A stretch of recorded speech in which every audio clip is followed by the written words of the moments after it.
back to the Metal Teddy Bear Experience podcast right now. We have a very special guest on the line, on video chat. It's awesome. We got Dax Page, the guitarist of Kirra. What's up, man? How you doing? How's it going, y'all? Thanks for having me. Dude, I definitely appreciate it. It's really cool to have you on. I love all the guitars you have in the back. That's really sick. Thank you very much. Yeah. I got one with me. I got the PRS Mike Mashuk signature with me. This is kind of one I've brought it on every tour we've been on for like the past 2 or 3 years. So it's like my current workhorse, I would say. I love the finish on it right there. Thank you.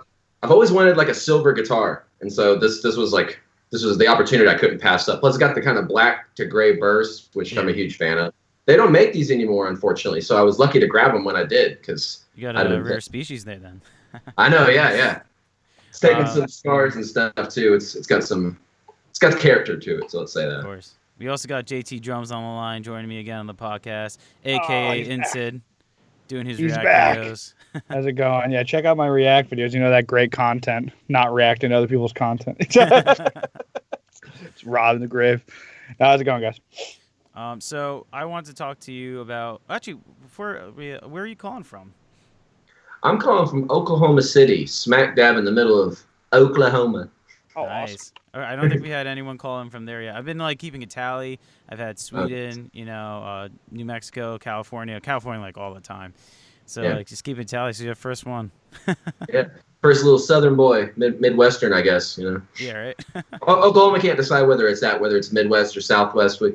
We have the food from the Southwest, so I'm okay with it. I'll take it. Have you been there your whole life? Grew up there? Oh yeah, absolutely. I grew up Southside Oklahoma City, and I don't currently have any plans of leaving, but who knows? Who knows in the future. And is that where you guys started the band? Yes, yeah. We got started in Oklahoma City.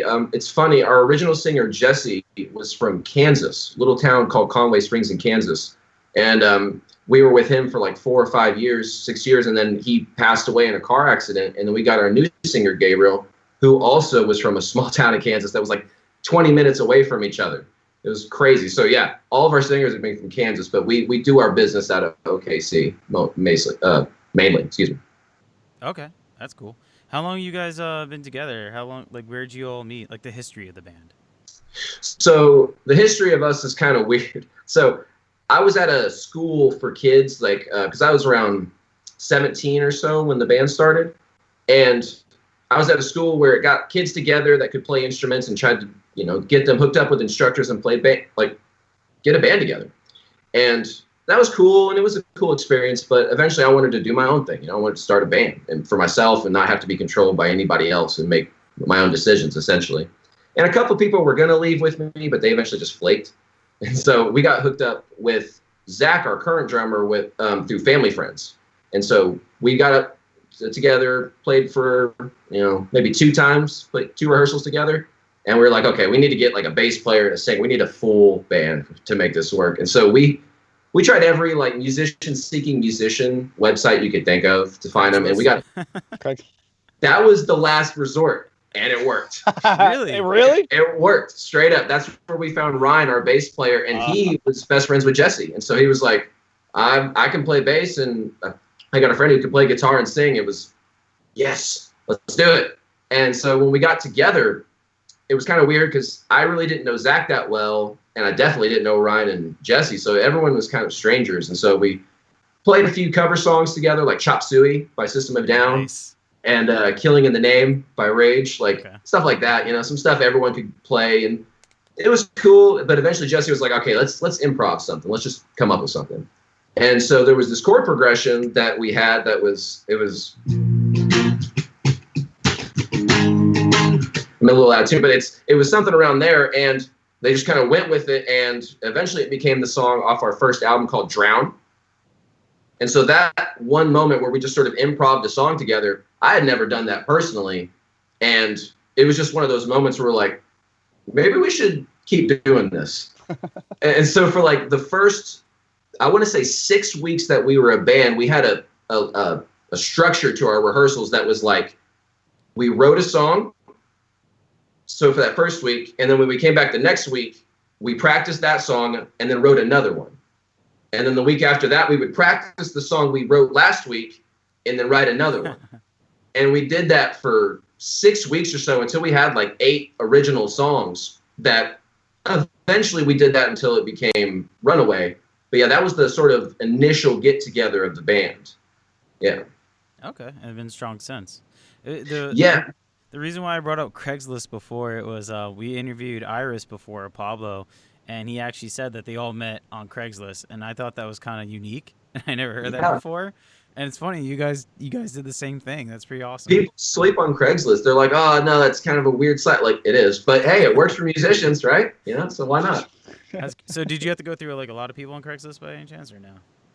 We went through a couple people on Craigslist. We mostly went through people on those other kind of sites, you know. But, yeah, both Jesse and Ryan and Gabriel later, it was like probably 1 or 2 people that we found on Craigslist, and they end up being the second one. Like, okay, there you go. Let's stick with them.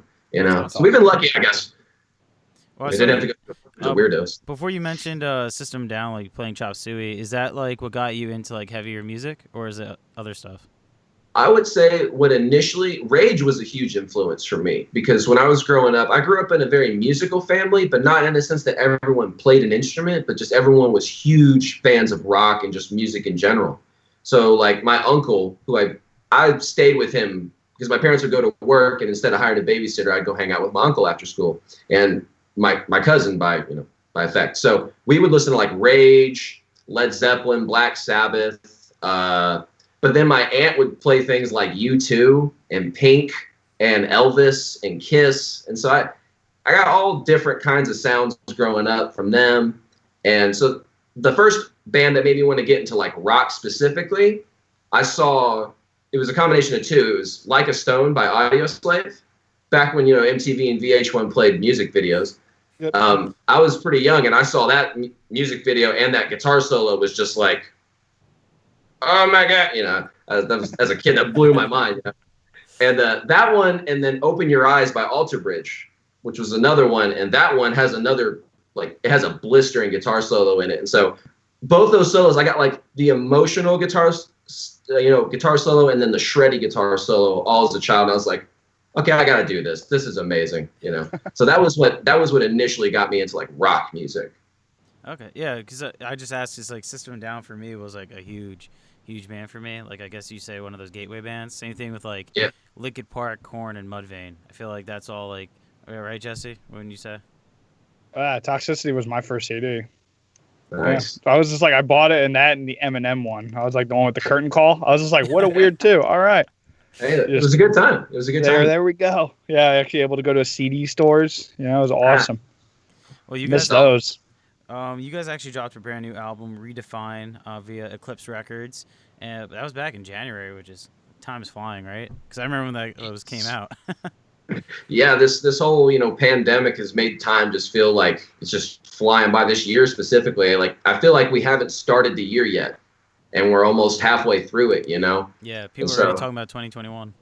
Exactly. Yeah, and that's just so weird for my man. We're not even halfway through 2020. So.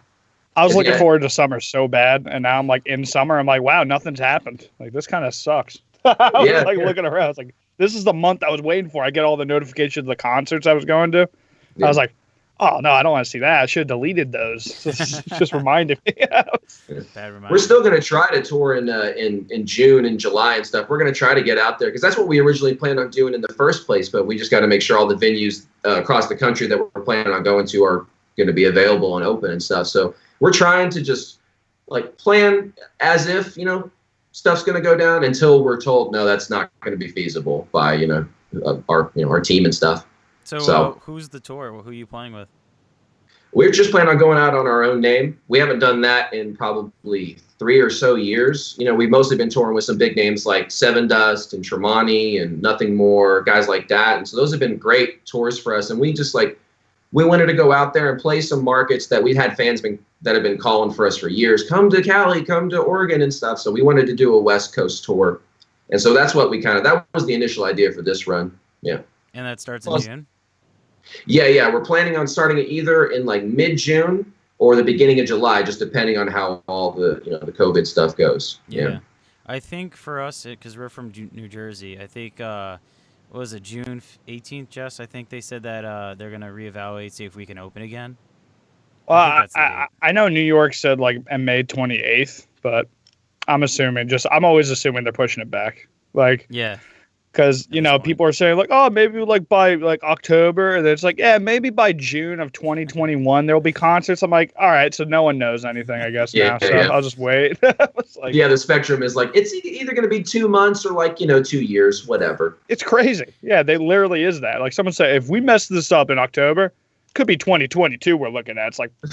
Yeah. How? Like, how do you know that? What math equation are you doing? It's like, well, if 2 people get sick and then 2 more, and then that equals like 500, and then maybe 1,000, and then we're all dead. It's like, what?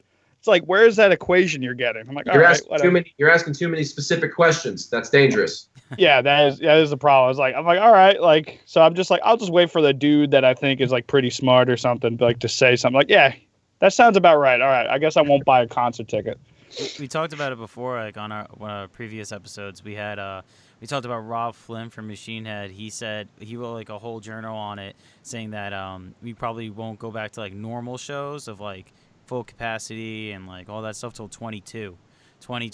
Which I was like, wow, because right now you could already see in the like in the news and stuff, they have articles about the guidelines for safe concert, like reopening, and there's no moshing and there's no crowd surfing and you can't stand at the front of the stage anymore either.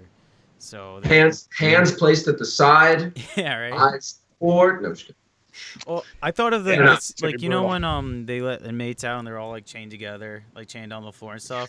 That's how I pictured like everyone. Like I had the Gramercy Theater in mind. I just had that like pictured there. So everyone chained up watching a band, just not moving. This is enjoyable. Yeah, exactly. Wow. Just have a dude with a BB gun. Hey, you're having too much fun. You just get clipped in the shoulder. Oh, what was that? It's like, stop jumping. Stop having fun.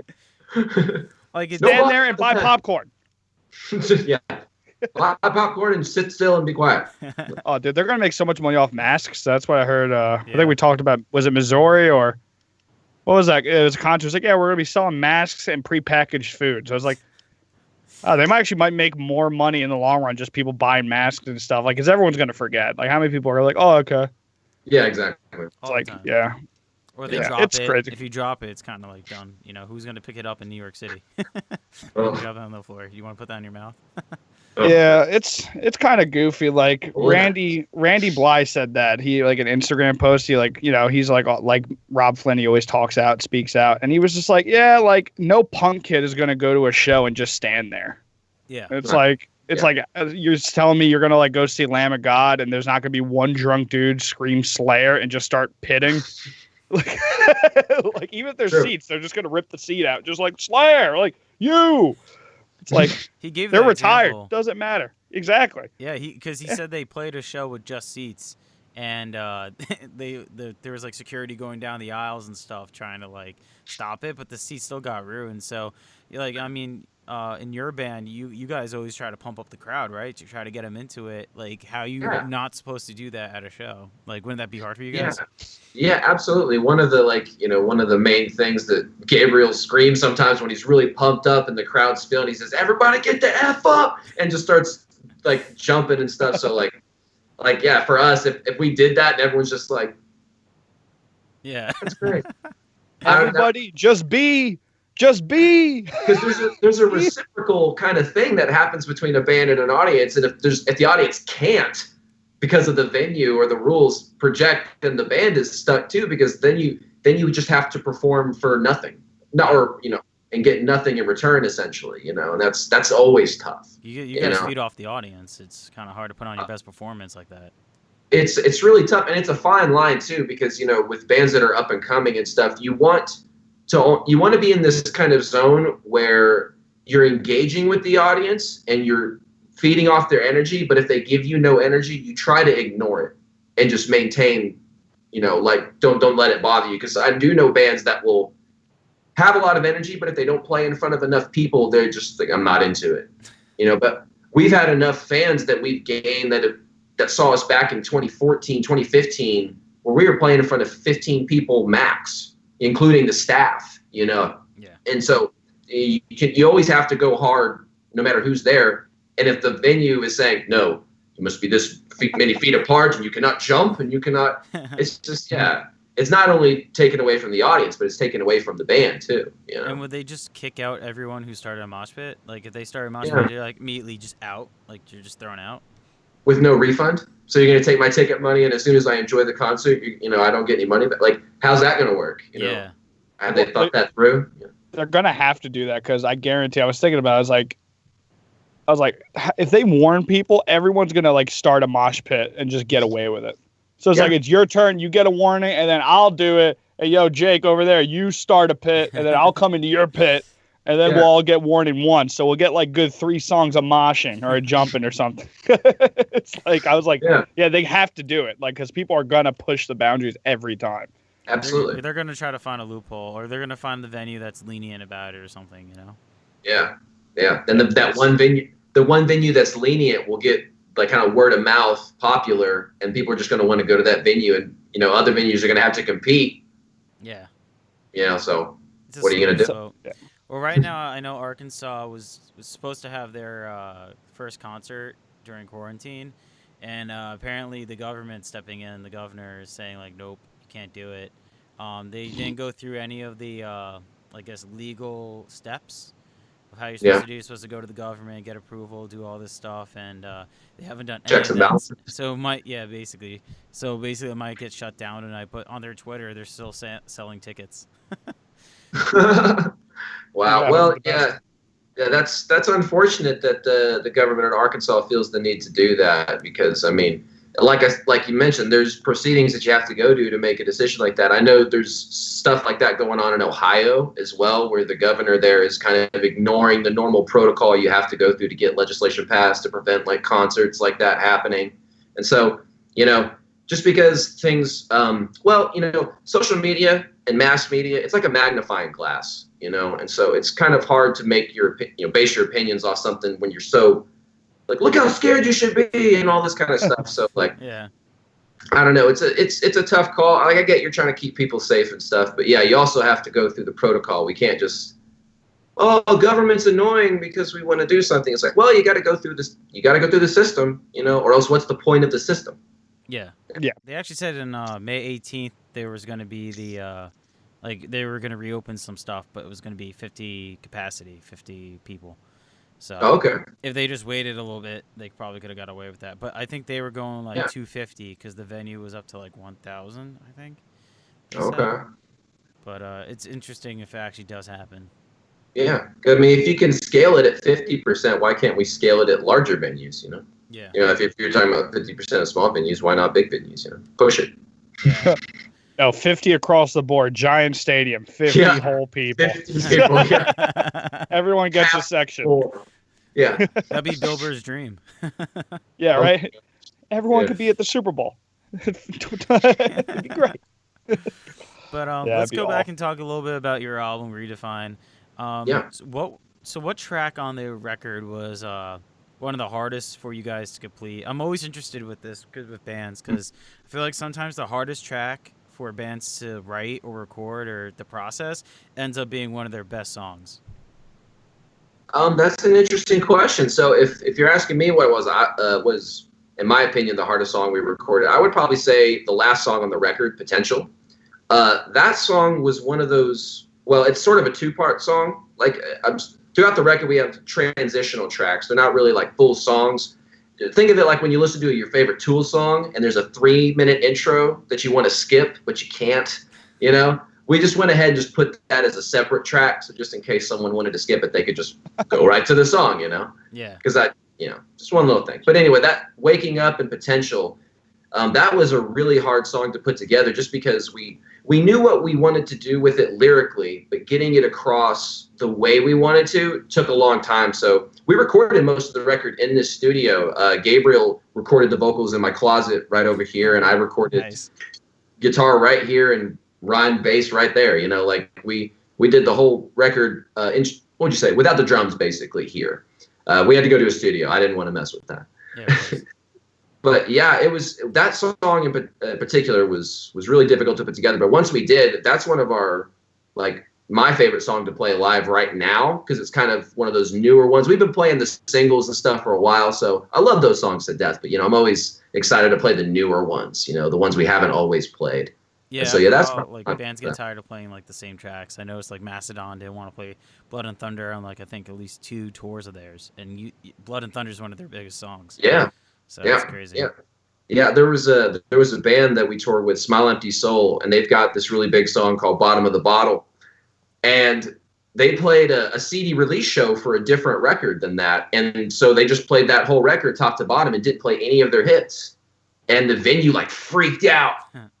It's like, what? You know, it's their choice to play whatever the hell they want. But yeah, hey, you know.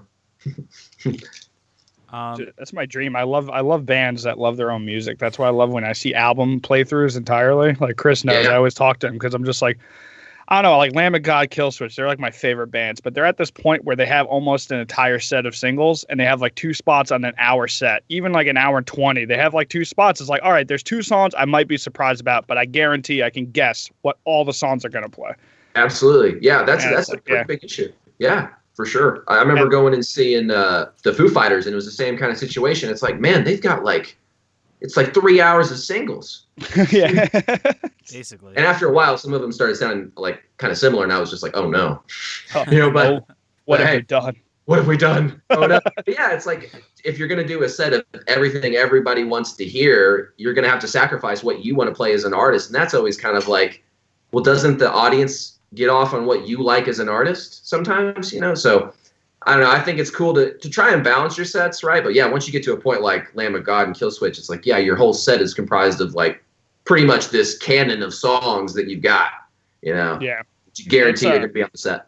And it's a shame because I always love those evening with concerts. But like, I understand that. Given I never really played, I played one show and I'm a drummer. So I don't know what it's like to play an hour and 30 to 2 hours of, especially of like Lamb of God. They're very intense, you know, or like Killswitch. Like I know his voice has had problems, but I don't know, like maybe for you guys, maybe you can go into it, what it is like to ever play like an hour or 45 minutes, like an extended set. And would that be feasible in the future if you ever got to the point where you're like, maybe we'll do like an evening we'll do an album and then we'll just do like all the other songs, like if a new album came out or something. I always wondered that. Yeah, that'd be so cool. Yeah. Plus, like we're big fans of doing like hybrid sets where you'll do electric and maybe do like acoustic break in the middle and then finish it with more electric stuff. Like we like doing stuff like that. Plus, this is one of the weird facts about Kirra. Every member of Kirra is a drummer. So like, really? Yeah, like. Zach grew up a drummer. Ryan, when he went to college, actually went as a drum major. Gabriel grew up playing drums, and I've been playing drums for like 10 years now as well. So it's like everybody could do something on the drums. I've been wanting to think like nothing more kind of beat us to it where you play like drums on the stage and stuff. But I've been trying to think of how could we push that idea because we could all do it, you know. So that might be something interesting to do for like an hour 30 set or something. That'd be awesome. Godsmack trade-off drum solos. You just roll another drum set out. Just like, your turn. Get on there. We'll do 3 drum kicks. No. And it'll spin on an X. No, I'm just kidding. Is it wrong I thought of Chad Smith and Will Ferrell when they had their drum off when you were saying that? That's perfect. I love it. That's the best. That's one of the best drum duos ever. No, I'm just kidding. Instead of going like Godsmack or like, you know, I just went with them. That's That's pretty cool. I like the second version. They did 2 drum offs actually, and the second time Will Ferrell just brought out drummers. He's like, we have like, I forgot who he brought out. I think it was Stevie Nicks, the guy plays with Stevie Nicks. Who does Stevie Nicks play with? Fleetwood Mac. Fleetwood Mac. Yeah, he just brought. He's like, I got Mick Fleetwood. You just see his big drums that come out. I'm just like, what? You just see Chad Smith. Like, are you kidding me? Have you heard the story about how they met each other for the first time? No. Wait, Will Ferrell and Chad Smith? Were they in the buffet line? Oh, really? No. Yeah. So like Will walks up and Chad's right next to him, and kind of Chad looks at him and it's like, oh, it's Will Ferrell. This is the guy everyone keeps comparing me to. And Will just kind of looks at him up and down and goes, "You're really handsome," and then walks away. And Chad was like, "You bastard." That's awesome. That's sly bass. I hope that's true. Yeah. Yeah. The perfect way just to like, "You're handsome." Like, "Oh, you bastard." That is a Will Ferrell thing to do too. I'm complimenting me through you. You got good taste, especially in the bone structure. It makes sense. So I noticed you were the producer on this album. How did that come to be? Did you like go to school for producing and engineering and all that stuff, or no? No, not at all. So basically the decision came from, everything we had put out up to Redefine had been in a studio with a producer and stuff like that. And we're not against, producers chipping. And we've actually had great ideas come to us via the producer, like, oh, wouldn't it be cool to do this here? And oh, that might be interesting. But we wanted to see what would happen if we just had unfettered creative control over everything. And what we kind of expected out of this, since we knew the sound was going to be changing just from getting Gabriel into the lineup as opposed to Jesse, we knew the sound was going to be completely different. And so we wanted to say, like, if this was the record to just take a chance and do whatever the heck we wanted to do, this was the record to do it. And so that was the initial idea where I came to produce it, because I have enough experience with production that I know how to, get the album done, right? And so what's kind of nice is my skills are getting better even from after the record has been put out. So every release we put out from now is going to have hopefully a nice little incline in not only production, but hopefully songwriting ability as well. Because I think we're really starting for these new songs we've been writing in quarantine to really get kind of find our sound for sure. Yeah, because I know some bands like rather produce their own records, and then some bands are like, no, we need someone in there to like, push us. We need someone to like tell us, no, this sucks. You know what I mean? Like if you're like Lamb of God, I think was Sackerman. Who made Randy Run Around the Block? Machine. Oh, that was Machine. Look at that. That's awesome. To get that like scream out. I think Randy was like, no, I'm good, right? Yeah, he wanted. No, he's like, I want a good end of the concert scream. Imagine you're at the end of the concert. This is the last song. I want you to run around the block 2 times. I don't give a fuck. Get in here. I'm going to put the mic in your face. And you just see him. The funniest part is that Randy lit a cigarette as he's walking downstairs.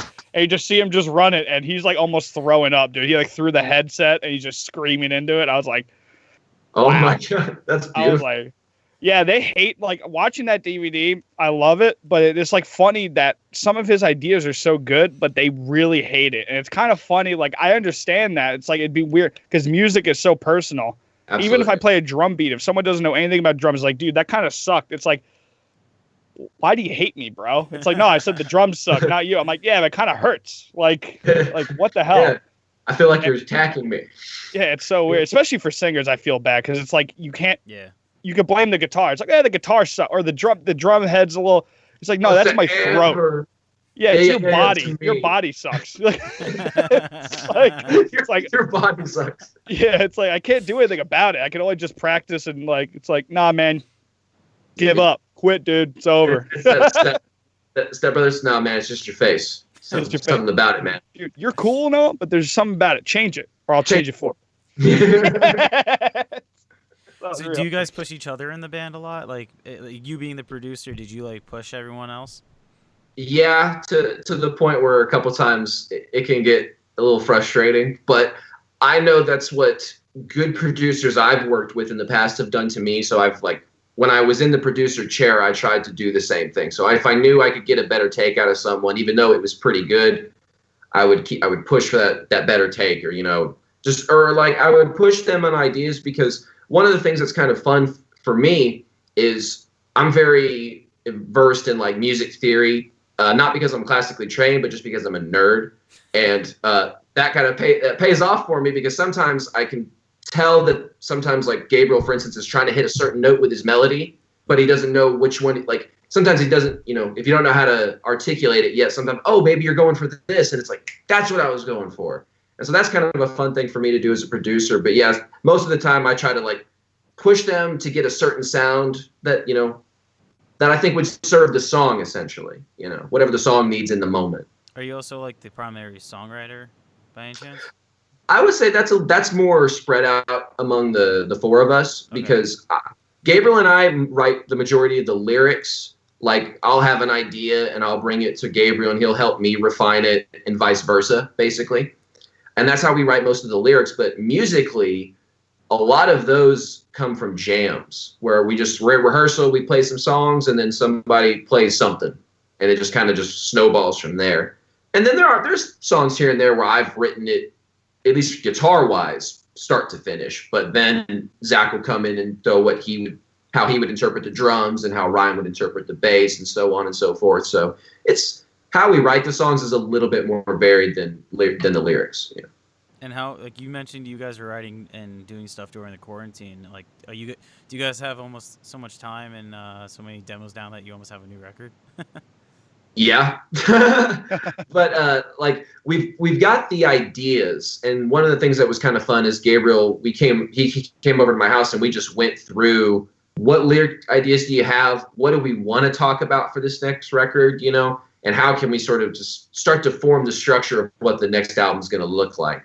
And another fun thing that we've been doing is just as a fun little side project, we've been doing covers, you know, just fun little covers that we think, like, what's something someone needs to do but has never done before? So, like, why aren't people doing badass covers of Primus?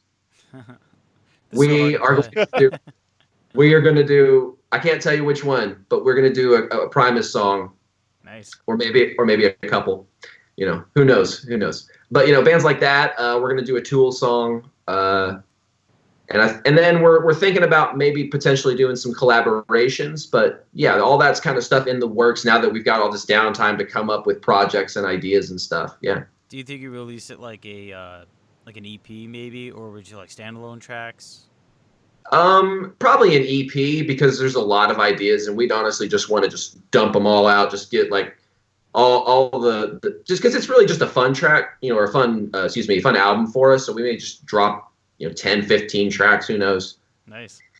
Yeah, and all very out there. Like the one that I like that I can talk about that I like is there's a Temptations song that we've turned into a rock song. So that one's gonna be fun to do too. Gabe brought out the harmonica, so yeah, awesome. That's gonna be fun. Yeah. I was glad to know you guys have a lot of like influences in your music. I mean, you can hear it when you listen to the entire record, but it's cool. This cover idea is pretty awesome. Thanks, man. Thank you. Yeah, and as far as influences, like one of the big influences that sort of affected the record in I think a more subtle way is I started really listening to like old school blues, and like if you listen to the audio tracks, it just sounds like it was made from a toaster. Like it's the worst audio quality ever, but you're just hearing history through, like, I don't know, something about hearing those old school like blues songs. It influenced some of the melodies that came into the record, which is fun. And I think a lot of the newer songs reflect even more strongly that blues influence. So that's going to be kind of fun to hear in the future. Okay. So I'm going to bring it to our next segment right now. This is one that I've been starting out, and I see you have a guitar in your hands, so this might work out well. What are your favorite riffs to play? They could be, you know, from Kirra, or they could just be like, you know, your favorite songs. So right now, the one that comes to mind quickest is probably a riff in Caving In. So let me, first of all, let me make sure I'm in tune real quick before I just have an awful set. But yeah, this riff comes at the end of the bridge of Caving In. And so Gabriel, he's a big fan of like prog. Bands like Tesseract and Carnival and 12 Foot Ninja, and I love all those bands as well. 12 Foot Ninja is nasty. Yes. That band is a huge influence on us because we just love the concept of fusion of like jazz and metal, you know, those reggae and metal, that kind of stuff was just so interesting to us that we're like, what would it look like in a more subtle fashion? Because they can really bring the heavy on their tracks. Like they go like straight from and then they sound so thick and heavy on their especially live. Yeah. I don't know what their production is. It's heavy on the record, but every time I've seen them live, I'm like, what the hell, dude? That's like 7 times what the record is. I'm like, jeez. Yeah, Stevic, man, his riffs are impressive for sure. So this riff was influenced by that sort of vein of prog, and it comes at like I said, at the end of the bridge, right before the last chorus. So, all right, so.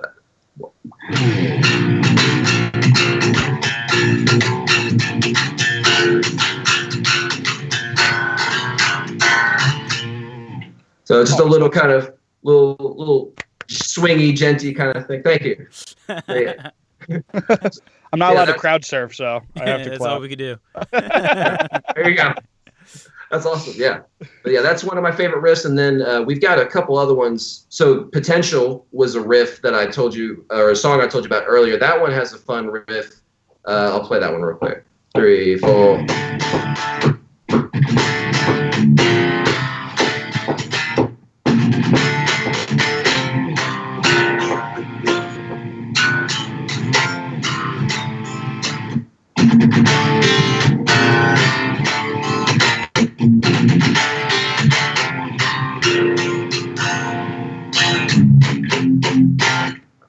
So, well, something like that. I like the palm mute at the end. Thank you. So that one's a real fun one for us because it has that kind of sort of triplety swing vibe. We like those riffs, those 12-foot riffs that just those those kind of snare on 3.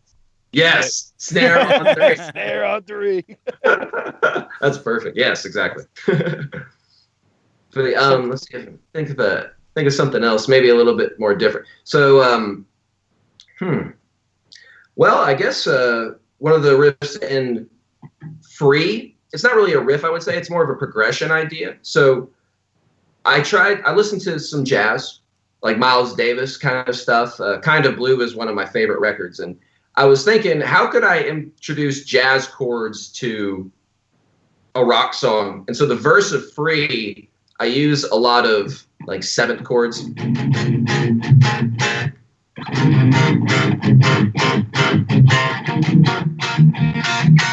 So like if it was in a clean channel 10, those kind of that kind of stuff, right? And so using these little tiny chords instead of what's normally like big, typically with guitar you're used to like these big chunky power chords, but I wanted to see what kind of sounds we could get when we started mixing more, more interesting chords while Ryan took care of all the low stuff. So I could be free to really experiment with all these, like these voicings.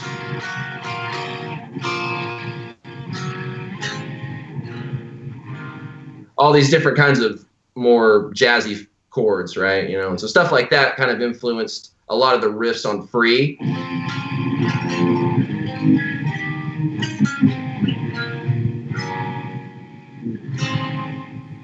So these kind of more interesting chords than just kind of your. Yeah. My hand is like cramping just watching you play that. That kind of play the fancy jazz chords. Yeah, that's one of the things that has been kind of tough for me because I have small hands. So like I'm 6'2", and I got cursed with the small hands. I don't know what happened. My feet are like clown feet, but I got small hands. I don't know what happened. I would gladly trade. I would rather have small feet and big hands, like Steve Vai hands. The alien fingers. Nah, but yeah, that kind of stuff was really influential on that new record for sure. That kind of jazzy, all those kind of chords. Do you think those chords help you create like an atmosphere more? It helps like create because it's softer. It doesn't go as hard, so it's like creates a more airy like soundscape. It's kind of exactly like a wall sound too. Exactly. You're hearing a lot more color than, because typically that riff would sound like this if it was just power chords.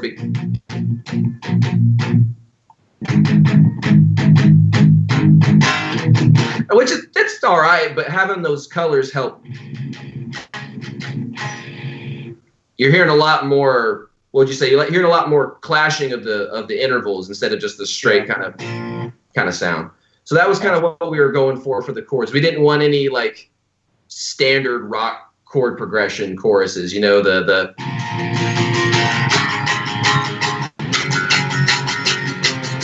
nothing wrong with those because I love songs that have those, but we didn't want to do what's already been done essentially. It's the only things I could play on guitar.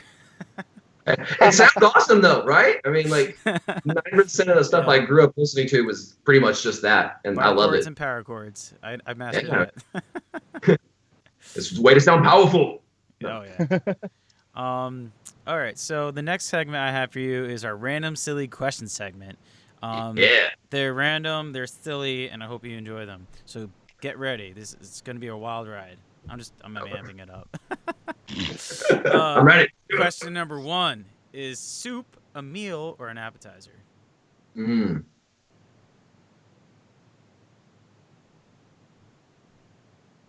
going to say meal, even though it is often advertised as an appetizer. Because I had this argument with one of my friends. Shout out to Aram, and I was like, "Dude, it's like something you get before like a salad, and then you have your main meal." And he's like, "No, you can have soup as a main meal, like No, like, soup is a meal. He sounds just like soup? that. Soup is a meal. What are you talking about? See, it depends on the soup too. I would say, like, if you have like a real like a I don't know, like a potato soup, something that's real thick. Yeah, that could be like a meal very easily, but like those thin kind of like chicken noodles. Well, I guess I have chicken noodle soup. I'm having that tonight, actually. See, I need like at least 3 or 4 bowls of chicken noodle soup to get full. I mean, maybe I shouldn't be eating that much, but. Well, I mean, I'm kind of the same way with like spaghetti, which is definitely a meal, and I'll have 2 bowls of spaghetti. Oh yeah, but I gotta have my spaghetti. Starches. Yeah. Because he brought up New England clam chowder and stuff like that. He's like, that's a meal. Like you said, it's kind of thick and stuff like that. So, but I will always have that in my mind as an appetizer. So. Is that the red or the white? Dude, so I finally saw Ace Ventura for the first time during this quarantine last week. Yeah, I get that reaction a lot. Jesse's face right now. I'm so glad. Right. I'm glad you got the reference in time, right? Yes. That's crazy perfect. How many times I see those references, though, like around just lately. I've been seeing the door swinging back and forth. Yeah. Brooklyn Nine-Nine made a reference to, like, the homophobic part at the end, you know? So that part can't be made now. It's crazy. I watched it again. I was like, wow. I was like, oh, my God. I looked over what my about fiance, the football I was like, part? that will never happen. Like nowadays, like that's so dated. Yeah. Dude, the football part in the hospital kills me every time. Let me in, coach. Just give me a chance. Hut. Instant replay. Like, oh my God. Yeah. As a kid, dude, I watched that scene maybe 30 times in a row as a kid. Like, I loved that movie. I tell you, man. Well, the scenes that, because I always watched it, like, Jesse always gets mad at me for this. I would just watch scenes on TV. Like, I would turn on the channel and it'd be on, and I'd watch it for 5 minutes and then change it to something else.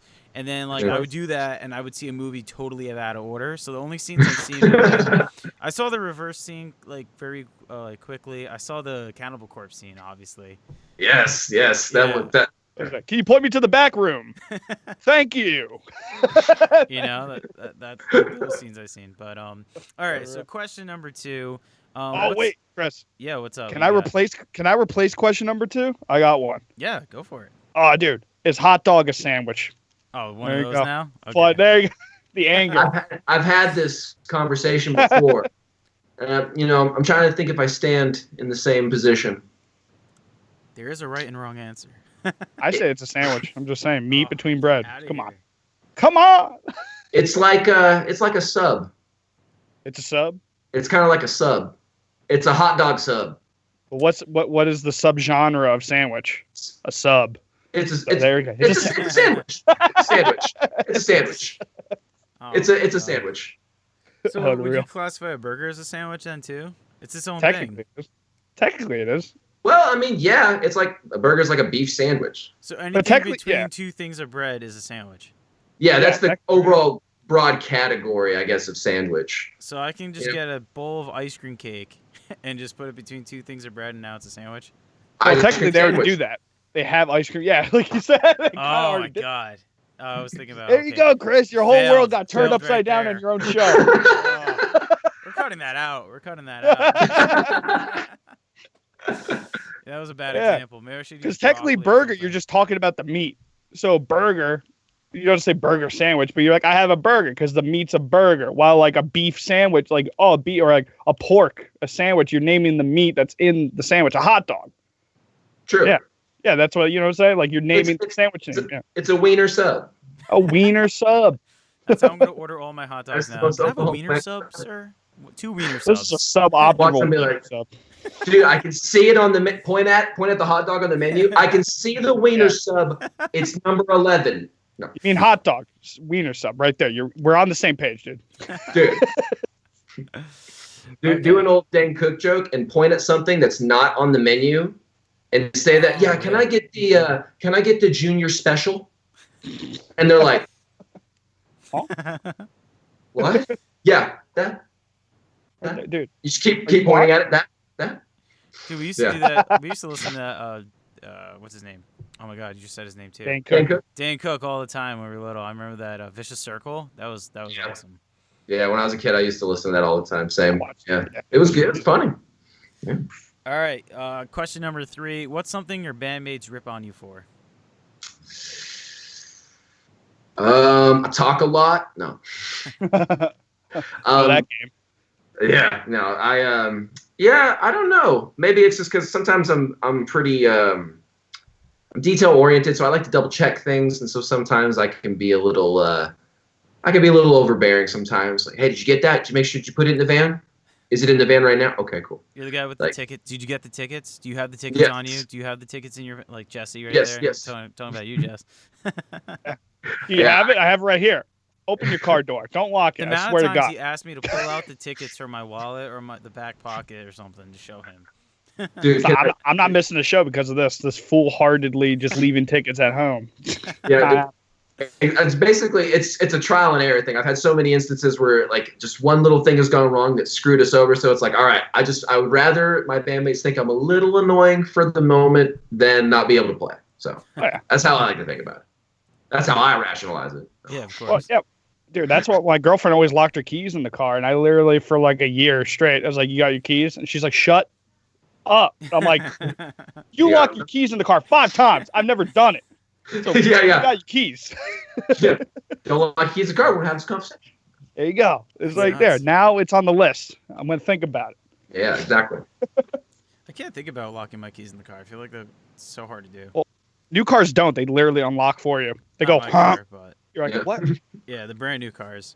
The ones with the keyless entry, right? Or whatever it's called. Which is they literally yell at you as you get out of the car. You like close the door. You're like, what the fuck was that? It's like, oh, it's there. Right there. Okay, cool. All right, so that was the random silly question segment. Thank you for participating in that. Absolutely. And so yeah, do you guys have any upcoming plans? Do you guys think you're gonna put on like a live stream concert? That's something that like a lot of bands have been doing now. Yeah, absolutely. We actually do a sort of weekly live stream at 7 p.m. Central on Mondays. We do it on Facebook and Instagram, and it's sort of like a mini concert, so to speak. And we're using it as a way to really kind of dive into the new record. So every week we pick a song off the new record, and the song came to be, what's the meaning behind the lyrics, any other kind of fun factoids about it. And then we'll do like a cover, maybe an old school song of ours, and that's sort of every week, And so, that's the main thing we're doing during the quarantine, doing the little live stream concerts every week. We're going to do that until we run out of songs on the record. So we're just kind of going from track 1 all the way through. Yeah. That's what we're doing currently. Yeah. And that's like just a free thing. You got like anyone can on, go for it. Yeah, anybody can just go check out Facebook and Instagram, and you should be able to access the live stream for sure. Okay. And the final thing that I ask every band, what is the best way for your fans to support you? Is it Spotify? Is it going to the label's website? What's the best way to support the band? I would say, honestly, if you want to support the band, go to Spotify, check out the music, go to our merch store, check out any kind of gear that you enjoy there. We like to do coupon codes a lot just because, we like to give back to the fans because they're our lifeblood. They help support us and make our dreams possible. So we like to give back to them as much as possible. So always be on the lookout for these live streams. We always throw a coupon code in the description. So you could always get, some sort of like 20% off, 15% off, whatever. So that's the main places I would go to support Kirra. Either that or just, check us out on YouTube, any kind of stuff like that. Yeah.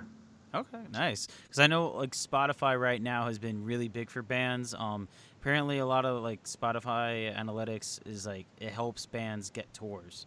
Like apparently if your album doesn't do well on Spotify, it's going to be harder for you to get gigs and shows and tours and all that. Is that like has that worked out for you guys or no? Well, I mean, I think I wouldn't say that it's necessarily an industry standard yet, but though that has happened for certain cases, I would say for us it's been an advantage because luckily the single Caving In did really well. We got around 60,000 streams in the first few months of putting that out there, so that was really awesome. We had never had a song do that, so that was really cool. I guess, forgive me, what was the question again? I kind of lost track of the question. That's my bad. Has Spotify analytics like impacted the band with like getting gigs and shows? Oh, gigs.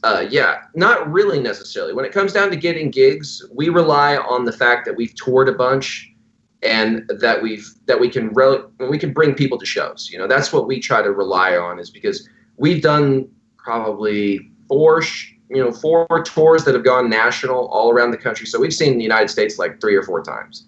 Nice. And kind of going through and playing and touring before that too, even before the national tours, we would do little regional pockets here and there just to get our name going luckily that's kind of paid off for us. And so when we book gigs, we try to rely on the fact that we draw we have better regions than others, and so we base it off that instead of more of the Spotify stuff. Though we try to, if we can, use Spotify as a sort of leverage.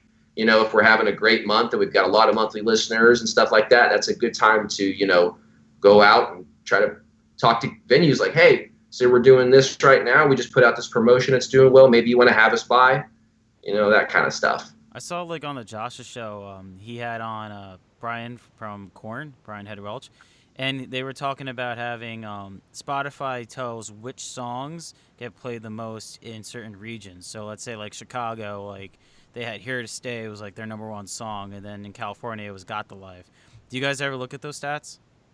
Yeah, we do. We haven't been looking at them recently. We've more been kind of diving into the more implementation side more than the analytics side, but yeah, that's something really interesting. I think we should look into that, so when we go on tour, we can kind of structure our set lists to fit what the audience wants, kind of. Well, that's cool. What they were talking about, because Hatebreed and Korn are obviously huge. So they're like, how do you make set lists now? Like you were talking about Foo Fighters before. So they will use Spotify Analytics to make a set list now. That's really interesting. That's a good way to look at, because that's concrete evidence of what your fans dig in that area. So that's cool. Yeah, I wish I could look that up. I feel like we don't have the capability of that. It'd be really cool to see what New Jersey is for Korn and stuff like that. Yeah, seriously. That would be nice. To post your analytics, Korn. Just tweet them until they do it. Also, who to blame too? If you ever see Korn, they just don't play your song. You're like, who messed up? Yeah. Who played the wrong song? Yeah. At least they do medleys now, so you get to hear most of them. In those little that's right. Yeah. The worst though is when you hear your favorite song in the medley. You're like, oh, here we go, and then you just hear cut it out. Chutes and Ladders. You're like, wait, what? No. And then it just goes, what? No. Primus did that. I was like, they do a medley usually at the beginning of their shows now, it seems like. Yeah. And I think they had, luckily, Too Many Puppies was the main song, and they came back into it, but they cut out into 3 different songs like Sgt. Baker and stuff. I was like, all right. And then it came back into Too Many Puppies. I'm like, oh, thank God. Yes. All right, I'm ready to hear you. I'm scared I wasn't going to get the solo. Oh, dude, it was. Don't be near me. I don't care if I'm sitting down. I'm the guy. I'm tearing the seat out. Too Many Puppies is playing. I don't care, bro. I'm throwing chairs. That song slams. It may or may not be one of those covers we're looking at for said reason. Ooh, nice. I was like, if you make it heavier, I don't know if I can listen to it. I think I might mosh all my cats out the window. We got you. All right, before we let you go, is there anything else that you want to mention? Anything you want your fans to look forward to? I would just say shout out to Chris from Eclipse and for everything he's done for us, and Eric over at Concrete Concrete Media. He's helped us with our radio campaign. Caving In actually just got to 21 on the Billboard indicator chart, so that was something really cool for us. So shout out to them for making that possible. Shout out to the fans. You guys are awesome. We love you guys. Go check us out on Spotify. Hopefully we'll have, we're going to be trying to put out new material as often as possible. So always be on the lookout. So hit follow on Spotify and Instagram and Twitter and all that stuff to be up to date with everything we're up to. Cool, man. Awesome. Well, I appreciate you taking the time out of your day to do this, man. It's been awesome, and thank you so much. Yeah, thanks for having me on. We'll have to do it again sometime. Yeah, dude, no problem. Thank you. Have a good one. It's awesome. Nice meeting you. Yeah, likewise, y'all. All right, and I hope you guys enjoyed that interview with Dax, the guitarist of Kirra. Awesome guy. Check out his brand new album, or their brand new album, Redefine, Eclipse Records. Get it wherever you can. Like he said, Spotify, band's website. Just check it out. Jesse? Yeah, dude, that guy was pretty awesome. I can't wait. I listened to a few of their songs, but I plan on reacting to some of their stuff. Dude, so you should listen to the whole album. Well, I'm reacting, so I didn't want to run through it. Yeah, so I want to react to at least 2 of them. So I'm probably gonna put that Wednesday or something. And Jesse, you do React videos?